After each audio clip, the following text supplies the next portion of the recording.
NJT Live présente.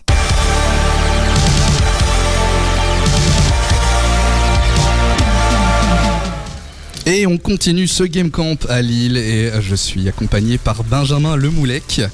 Bonjour. Salut.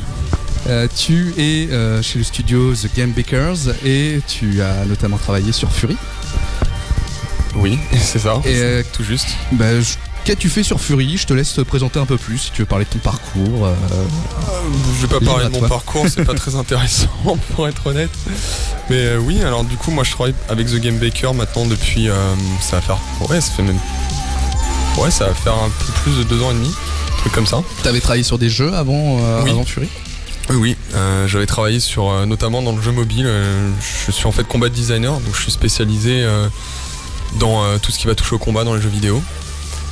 Donc avant, oui, effectivement, je faisais des jeux mobiles que je vais pas citer ici. Et j'ai rejoint Game Baker donc au début de la production du jeu Fury, c'était en 2015 il me semble, c'était quelque chose comme ça. Et puis donc voilà, on a fait ce jeu et depuis je suis resté. D'accord. Et on est aussi accompagné par Douglas Alves. Ouais, en Joker. Défenseur historique du jeu vidéo, toujours. Bonjour à tous. Par contre Fury tourne pas sur Atari donc... Ah, voilà, il faut faire un remake. Un remake. Il y a quelqu'un qui a fait un remake. C'est disponible sur Twitter et tu peux voir ça. Il a fait ça tout en pixel art demaké. Donc vu de dessus. Exactement. Ok. En remake de Fury. Ouais. Il l'a pas fini mais voilà. Mais l'intention était là. D'accord, je serais curieux de voir ça honnêtement. Ouais. Alors Fury, tu peux nous préciser exactement ce que tu as fait combat designer. Donc tu as conçu les phases de combat, Alors, dans un jeu comme Fury, et de toute façon, en tout cas c'est comme ça que ça fonctionne chez Game Baker, on a d'abord un directeur créatif, donc Emeric Toa, qui n'a pas pu venir aujourd'hui, qui en fait lui à la base de la vision du jeu, qui va définir ce que lui il veut faire avec ce jeu, mais surtout en fait ce que le jeu n'est pas. Donc lui il avait travaillé avec Takashi Okazaki et son équipe en pré-production pour créer un cast de personnages marquants et formidables qui allaient être les boss de Fury. En leur créant un background complet, des identités très propres, mais aussi des idées de gameplay. Si on peut faire un peu on peut le mettre en parallèle avec des rosters comme on peut voir par exemple dans la saison du Sanctuaire de Senseiya, donc avec plein d'adversaires formidables qui vont succéder et qui ont tous leurs particularités et leur personnalité. Donc lui, en tant que directeur créatif, il va mettre en place toute cette partie-là, donc définir sa vision du jeu, définir son cast. Et moi en fait j'arrive au moment de la production, moi en tant que combat designer personnellement j'arrive à ce moment-là et je transforme donc sa vision initiale en quelque chose de jouable en gameplay. Donc ça va de la structure du combat au découpage des patterns, des phases et également tout ce qui va toucher bien sûr en collaborant avec mon animateur, donc à l'animation, au moveset, voilà. En gros c'est ça, donc c'est assez large et voilà, oui. Alors, il faut dire que c'est un jeu quand même qui est essentiellement basé sur le combat, donc t'as beaucoup bossé quand même. C'est que du boss fight. On enchaîne en fait que des boss, tout à fait. Que des. Faut le préciser pour les pour les auditeurs qui ne connaissent pas le jeu. Voilà. C'est vrai que je conseille. Fury, F-U-R-I. Faut le préciser parce que. C'est vrai que dans les jeux conventionnels, en tout cas le AAA, on a tendance à avoir un petit peu de tout, c'est-à-dire on a tendance à avoir de l'exploration. À avoir du combat, de l'amélioration, de l'upgrade, du storytelling, un petit peu de tout pour toucher une large audience et parce que surtout on a les moyens dans des grosses boîtes et les talents pour faire quelque chose de très satisfaisant et de très intéressant à tous les niveaux sans aucun problème. La vision Game Baker c'est pas tellement ça, c'est ce que Emeric, donc encore une fois mon directeur créatif, il appelle le triple I pour triple indie. Donc, où en fait on va dire voilà le jeu c'est pas tout ça mais c'est une seule chose. Pour Fury c'est des combats de boss, donc ça veut dire on va faire des combats de boss, on va faire que ça mais on va les faire très bien et on va essayer de les faire en tout cas largement aussi bien que les meilleurs du monde, en tout cas essayer. Voilà, essayer de les faire le mieux possible. Mais par contre, on fait que ça. Il y a rien d'autre. Il y a pas d'exploration. Ou en tout cas, c'est très minime. Mais on est focus sur les boss fights. Et effectivement, en tant que combat designer, un jeu sur les boss fights, ça fait 90% environ du travail de mon côté. Donc c'est énormément de travail. Mais bon, il y a quand même beaucoup de travail qui est notamment fait par nos animateurs et puis aussi par notre programmeur IA, Grégoire, qui a passé un certain nombre d'heures à gérer ça pour nous mettre à disponibilité des outils corrects pour créer des boss fights de façon un peu flexible. Donc voilà. Et donc quel est ton processus de création en fait? Tu es parti du design de l'image d'un boss, tu as imaginé les phases de combat, comment le boss allait se comporter, se déplacer, quels seraient les patterns, quel genre de coups il va utiliser, tout ça en fait, c'est ça? C'est une très bonne question. Merci de l'avoir posée. De quoi es-tu parti en fait? Parce que ça, alors, ok, on a les combats devant nous, mais au final, c'est un processus lent, long et douloureux. Parce que déjà, on a eu plusieurs versions de Fury. C'est-à-dire que là, de façon macro, j'avais fait une première version qu'ensuite j'ai redesigné avec l'équipe et qu'ensuite on a redesigné. Parce qu'en venant dessus, on se disait c'est pas assez varié, c'est pas assez, tout court. Voilà. Quand Emric, donc le directeur créatif, lui, ou même l'équipe en général, il bosse sur un concept de boss justement.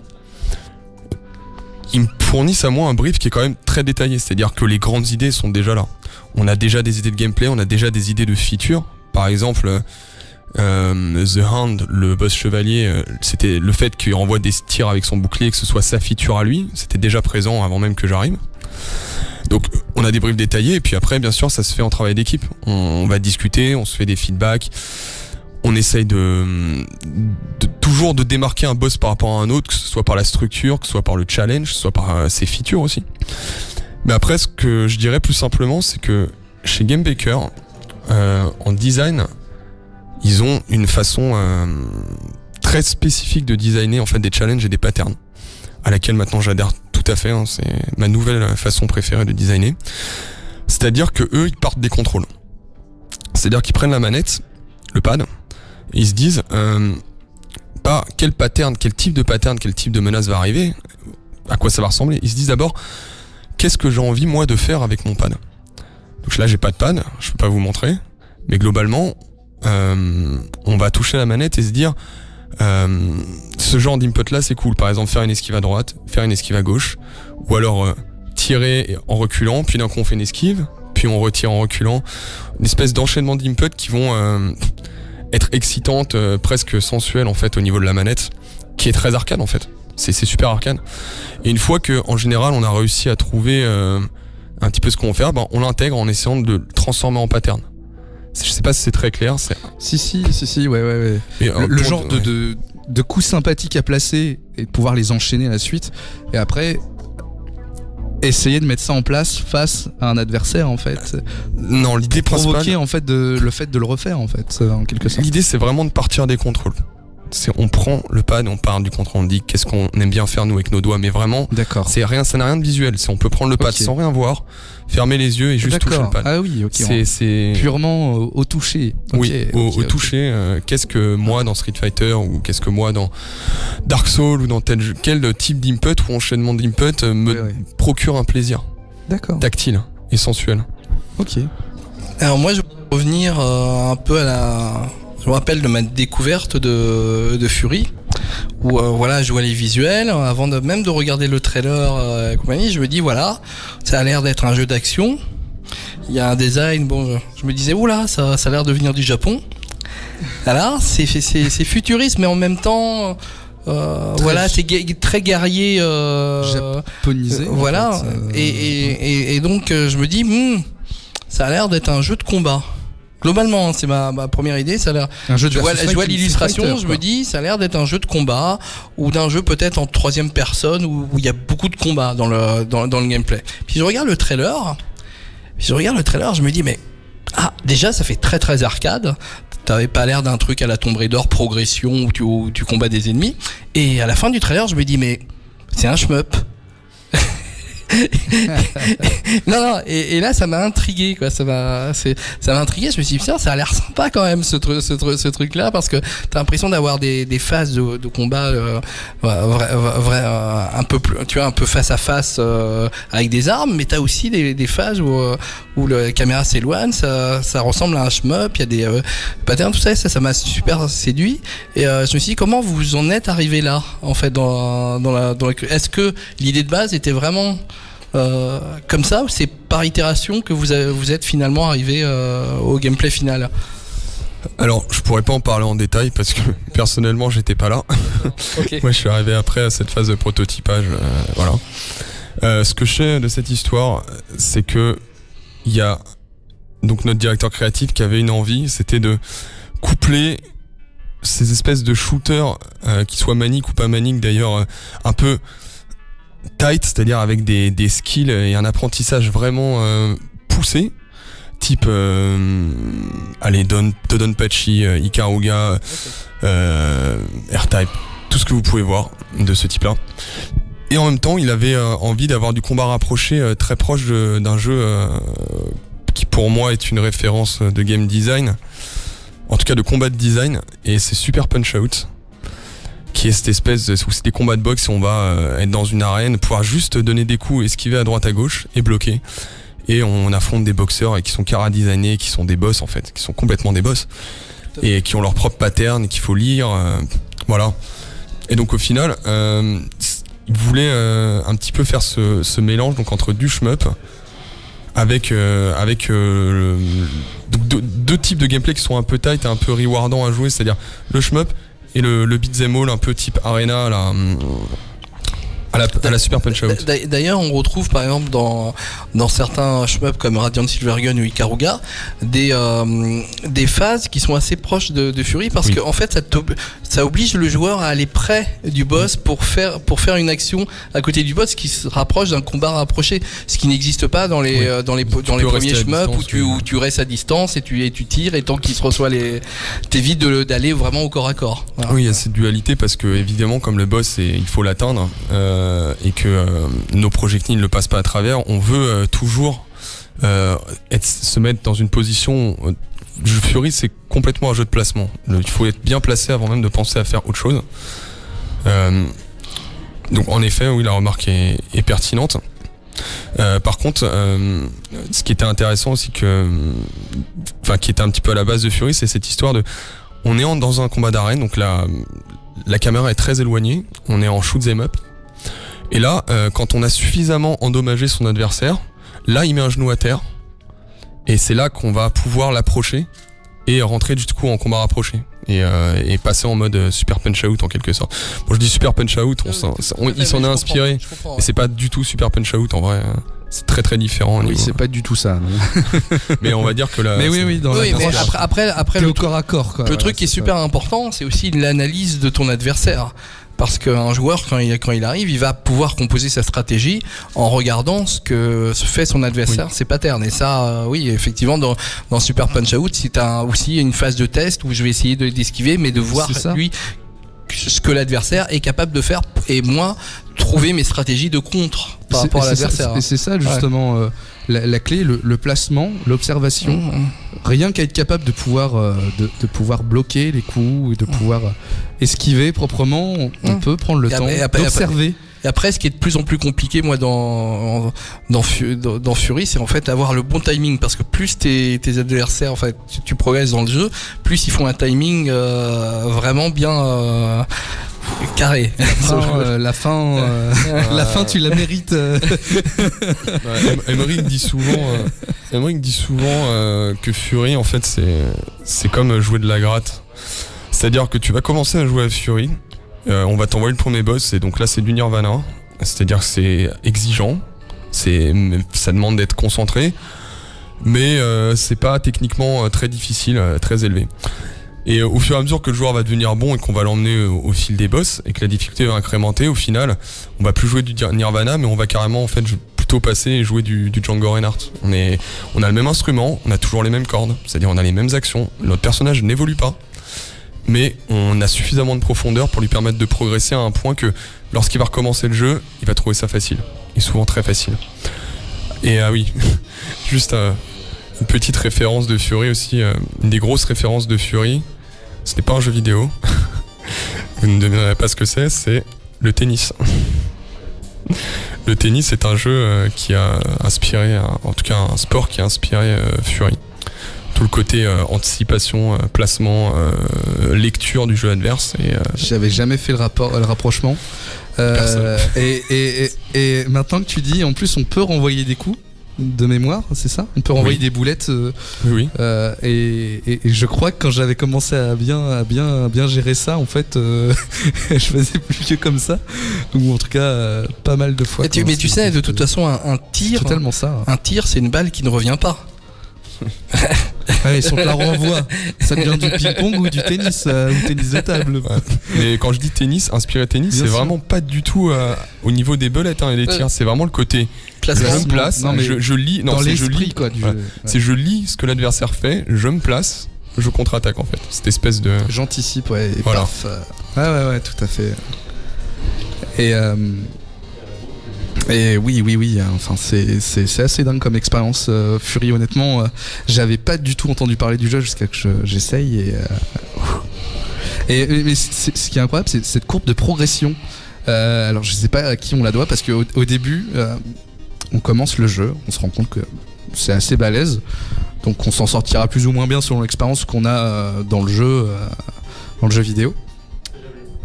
Mais on arrive assez facilement à apprendre de ses erreurs en fait et à s'améliorer. Comme tu dis, on donne une guitare, on te permet de mieux servir d'une corde, puis une deuxième, puis une troisième, et on déroule un peu plus.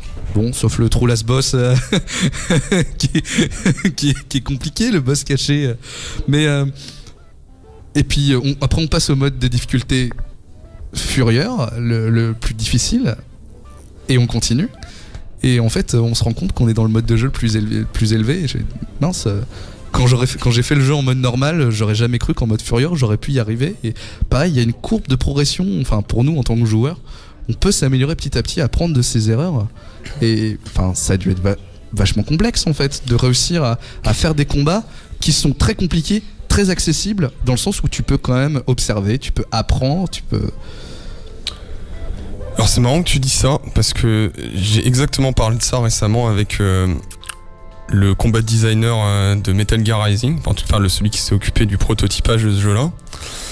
Et il me disait totalement l'inverse, il me disait que c'était une aberration, que le jeu était beaucoup trop dur dès le début, on devrait défoncer le premier adversaire sans trop de difficultés pour pas que le joueur drop en fait. Et lui, il a été très énervé par le jeu pour ça, il m'a dit... Sur Fury ? Ouais, on te lance dans un combat. Dark Souls, c'est le même type que Dark Souls, mais Dark Souls, tu peux quand même te balader autour et tester sur des petits ennemis et te familiariser. Fury, on te jette dans un combat de boss que la majorité des gens vont perdre la première fois. Ah oui J'ai pas trouvé... En fait, je crois que j'ai commencé directement par le deuxième boss. Et je suis revenu au premier boss après, j'ai pas compris la difficulté des gens en fait. Donc... La courbe de difficulté, c'est quelque chose qui en tout cas a fait polémique auprès des joueurs et même de développeurs, donc comme j'ai dit, avec qui j'en ai parlé. Ceci dit, elle est droit dans les bottes de la vision de Fury à 100%. Bah oui, totalement. C'est-à-dire que on veut que tous les boss, on veut pas qu'il y ait de boss crappy nuls. On veut que tous les boss, même le premier, même by design, quand tu regardes le premier boss, tu veux pas que ce soit un adversaire nul. C'est un adversaire qui est formidable. Et qui à la fin, quand on va le battre, on veut au moins sentir une satisfaction. C'est battre un boss dans Fury, ça demande de la patience, un peu d'entraînement et surtout de l'application. C'est pas et d'ailleurs c'est ça qui souvent fait que les joueurs trouvent ça mémorable.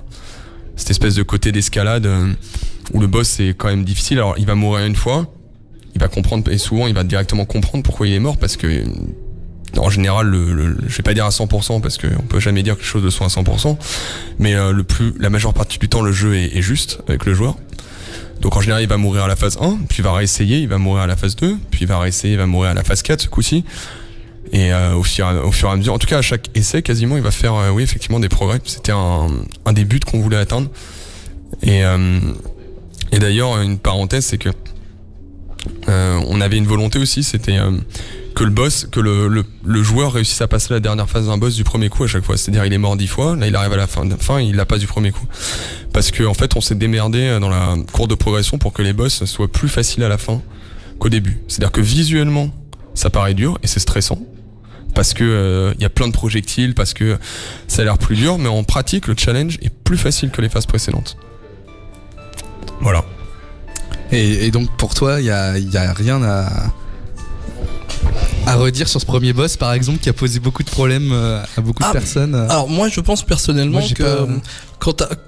quand t'arrives dans un jeu, moi en tant que vieux joueur d'arcade, quand t'arrives dans un jeu et le premier boss, en fait, tu appuies sur 3 boutons, tu le tues, ça m'envoie un message. Ah, c'est un jeu pour personne pas très expérimentée, c'est pas très exigeant, c'est un peu casu. Quand t'arrives dans Fury et t'as un peu de difficulté à battre le premier boss, moi ça m'envoie le message. Ouais, là on est dans de l'arcade difficile, c'est pas pour n'importe qui. Alors après visiblement c'est une volonté, mais moi ça m'a plu, c'est en même temps ce qui m'a plu dans le jeu. Le message que m'a envoyé le premier boss, c'est de dire oh là tu vas souffrir quand même. Enfin il va falloir apprendre du jeu. Et moi, enfin en tant que joueur expérimenté, je joue depuis 30 ans. Moi directement ça me plaît parce qu'en fait ça m'envoie un message un peu différent de plein de jeux qui justement suivent cette règle du premier boss. En gros c'est un nul, tu t'esquives 2-3 trucs, tu lui balances 2-3 trucs et il est mort quoi. C'est pas de sa suite. En plus le premier est, corrige-moi si je dis une bêtise, assez scripté quand même par rapport aux autres. Les autres il y a un peu plus de random des fois dans les comportements. Ils sont tous méga scriptés, c'est juste